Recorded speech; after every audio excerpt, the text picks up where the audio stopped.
Now, let's take a little side trip here for just a minute. And let me state some obvious things about power. Now, every end device, every device that runs in a computer system, they're electronic devices, they require power to run. They require DC voltage. And the way that that this phone, for instance, traditionally might get power is a device like this. It's a power adapter. AC comes in here, DC comes out here. And you plug it into the phone or into the camera or into a wireless network access point, and they're powered up. But you may say, well, okay, that's fine. My computer sits at my desk. I can plug it into a wall outlet. I'm good. Even my telephone, I can plug it into the same wall outlet. I'm good. It sits at my desk, and that's all fine. But where do video surveillance cameras live? Right? They live up there. They live up high, and if you look around the ceiling in the room that you're in, you're going to discover there's no power outlets up there. Normally they're down low around the walls, and so we could bring an electrician in, spend quite a bit of money, and have power outlets put upstairs where all of our video cameras are going to be. One more thing, think about where wireless access points live. They live up there too. Same exact problem. So what power over Ethernet allows us to do is to provide power over the Ethernet cable. And it only takes two pairs to provide the data connection. We have two pairs of wires left over. Why couldn't we just put DC power on one of those pairs? We can, and we do. That's what power over Ethernet's all about. And so PoE provides DC power over the Ethernet cable, which allows us now to eliminate the need for that DC adapter and for the AC power at the device. We get rid of the notion of that. We win three ways there. First of all, we don't have the expense of putting the power outlet up there, the electrician. Secondly, we don't have to pay the money that one of these things costs, so we've saved the cost of this thing times the number of access points or cameras or whatever it is. And now, this thing, when it's plugged into an outlet, sucks current the whole time. And so now we have a very green environment as well. And so there are three good reasons to use power over Ethernet. But here's the thing. The endpoint and the switch must be PoE compatible devices. I hope that's obvious. Is that for the switch to provide power to the end device, it's got to be a PoE switch. And the end device has to be PoE compatible. And so if you're going to attach a power over Ethernet device to a non-PoE switch, you think, well, how am I going to accomplish that? I have one of two choices. I can go back to my traditional power sources here or introduce a thing called a midspan. And a midspan is a little box. You sit it on top of the switch. You plug the switch into the midspan, and the midspan goes out to the device. The midspan provides the power. The switch provides the switching. And that's the way it works. You may think, well, golly, why couldn't we just upgrade the switch? Good thought.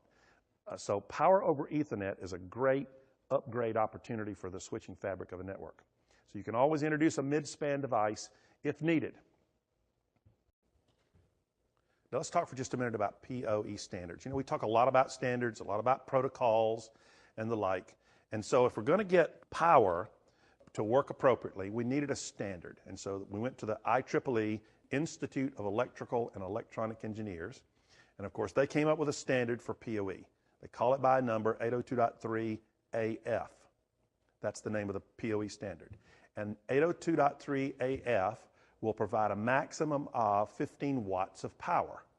A maximum of. Now, if a device uses less than 15, that's fine. I'm sure they did a study that says, you guys who make devices that might run on Ethernet, how much power do you need? They were all below 15, and so they capped it at 15. That was the standard AF. But then along comes a video surveillance camera that has something called PTZ, pan, tilt, and zoom, right? And there's a motor in there that does the PTZ function, and it requires ultimately more than 15 watts.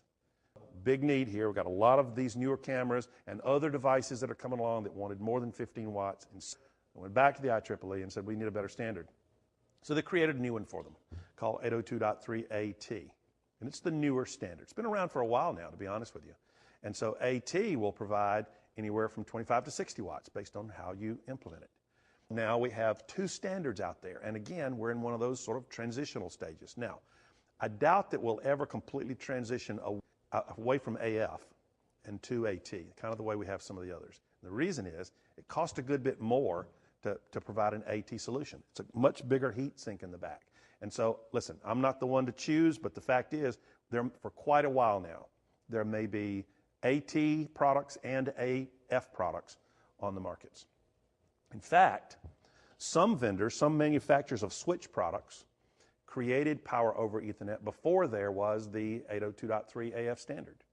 And we call those switches pre-standard switches. They were before the standard. And so they're older.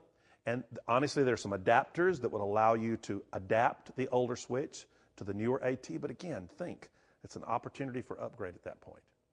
When we're talking about Power over Ethernet, you need to learn to ask some PoE questions. And the first one is, look, do you need PoE? If you're selling the end device, whatever it might be, if you're selling that end device, then your first question has to be, do you want PoE? Because you need to know whether I'm going to sell you the PoE version of the camera or the phone or the access point or not. Because it costs it's a little different product, a little different price. You're not going to sell the power adapter at that point. So do you need PoE? And if you do, yes, then are we talking AF or AT? So what am I selling? Am I selling you one of those, a standard camera or a standard phone? Okay, AT is fine. Maybe you have an AT switch. That's all good. If I'm selling you, I'm sorry, an AF. But if I'm selling you one of the newer cameras, one of those PTZ cameras that requires an AT standard, requires more than 15 watts of power, then it's got to plug into a switch that's 802.3 AT capable of the higher power. Do you need AF or AT? What are the power requirements of the endpoint? Do you need a midspan? If you're plugging it into a non-PoE switch, then you're going to need a midspan maybe. And how does that work? If you have some older equipment, maybe it's pre-standard, we need to take that into consideration. And keep in mind, upgrade, upgrade, upgrade. PoE is always a great opportunity to bring the whole network up to a current standard. That's Power over Ethernet, a really critical kind of a discussion when we're selling endpoints along with the network. What should I know so far? What you should know so far is some things about Ethernet. We should know that at the desktop, these days, it generally runs at 100 megabits per second, likely to for some time. That's pretty fast for desktop computers. There are some exceptions to that. People who need a lot of bandwidth, that's okay. But by far, 100 megabits per second is what endpoints are going to run at.